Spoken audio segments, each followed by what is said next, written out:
Dressmakers and friends, welcome again on the channel. To create this simple beaded design, we need these cloth stones, and I've chosen this red color. We also need these seed beads, which is cream color, and we also need these crystal beads as seen. Alright, the first thing you need to do is to secure your cloth stones to the fabric that you are working with, whether it's a dress, a blouse, or whatever it is. Use the holes that is underneath the cloth stone to secure the cloth stone using your needle and your thread. Like you all know, I always love to use the size 10 beading needle because that is quite easier for me to thread, and I love it. So after you have secured your cloth stone to your fabric, the next thing you need to do is you're going to be picking your seed beads or your sand beads. Pick enough that is going to go around the cloth stone. Also, let me also say that your choice of cloth stone determines the shape of what this beaded design will look like eventually. So because this cloth stone is oval, we are likely going to be having oval shape at the end of the day. So once you have gotten enough beads that can go around your cloth stone, you can see this is a little bit more, so I have to take one out just like that. So once you have enough bead that goes all around it perfectly just like this, you need to now start securing these beads. Now first, put your needle into the last one and make a perfect circle just like this.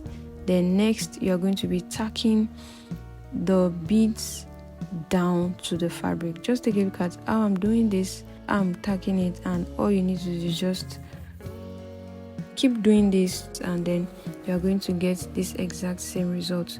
So go around the stitch, go around the beads, securing the beads to your fabric just as seen. Just do it the same way I'm doing it, and I'm sure that you're going to really achieve this. And you can see how we have created this petal kind of design. This can actually be in 2 or even multiple circles. So I'm just going to be doing something with 3 circles now so that you are able to see the possibility of that.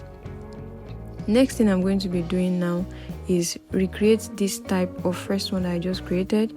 So I'm just speeding up this video because we already did that. I don't want this video to be too long, and I'm going to say it here right here. If you enjoy watching this video, don't forget to give this video a thumbs up and also share with your sewing friends. Okay, I would like you to watch this video till the end so that we can see this final look together. And I'm speeding up this process because it's still the same thing that we did in the first one. So now at this point, all you need to do is take enough beads, enough seed beads that goes around it just like this. Then secure it all around the beads so that it is well secured to the fabric, just as you've seen me doing right now. I'm speeding up this video just because we already did the process once, and I don't want the video to be too long because I know that our attention span can be really short. Okay, so now that we have gotten to this point, I'm going to be taking like a little bit bigger bead, and I'm using this size 6 crystals. Okay, remember the seed bead we use is size 3, so I'm using this size 6 crystals. The aim is just, I want the pearl, I want it to be like a little bit smaller than the next bead.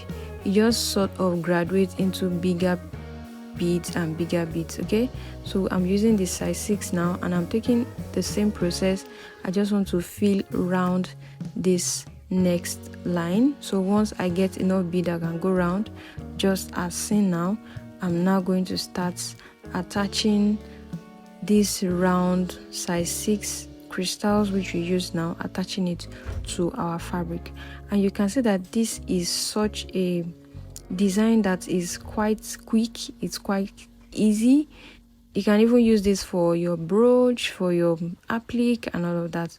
So all you need to do at this point is just go around it and secure it to your fabric, and that's just it. You don't have to do anything more than this, and you're going to have a beautiful embellished dress. At the end of this now, all you need to do at the end of this is just to cut out your leftover thread, and that's it. Take a look at what our final result looks like. You can see how beautiful it is. Like I always say, don't forget to give this video a thumbs up, and I'll see you in the next video.